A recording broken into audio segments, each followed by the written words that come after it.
Hello and welcome to this quick FAQ session on transitioning to the O1A visa, especially if you are currently on STEM OPT. We will cover some key questions about processing, start dates and interviews. So let's dive in.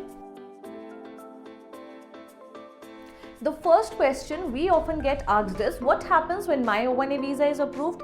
Does my status change immediately? Here's the answer.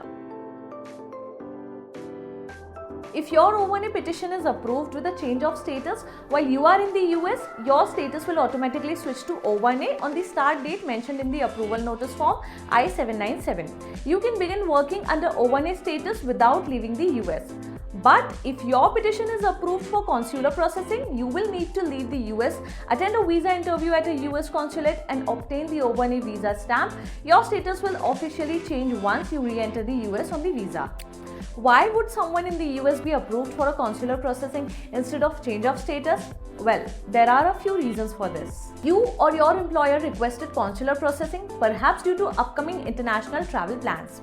Your current immigration status doesn't allow a direct change to O1A. There are few unresolved issues with your immigration history, such as gaps in status. A simple mistake like not explicitly requesting a change of status on Form I-129 can result in consular processing by default. Now let's talk about the start dates. How is the start date for O1A status determined? It depends on the type of approval. So for COS, your start date will either be the approval date or the date you requested in the Form I-129, whichever is later. And for consular processing, the start date takes effect once you enter the US with your O1A visa. Here's another important question. Will I need an interview for my O1A visa? It depends. If your O1 is approved with a COS, no interview is required, you are all set.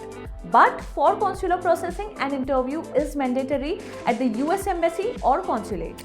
Are there any cases where an interview might be waived? Yes, but it's rare for first-time O1A applicants. Some criteria might include visa renewals or specific age and nationality conditions. Check the consulate's guidelines to confirm. And finally, here are a few tips to ensure a smooth O1A visa process.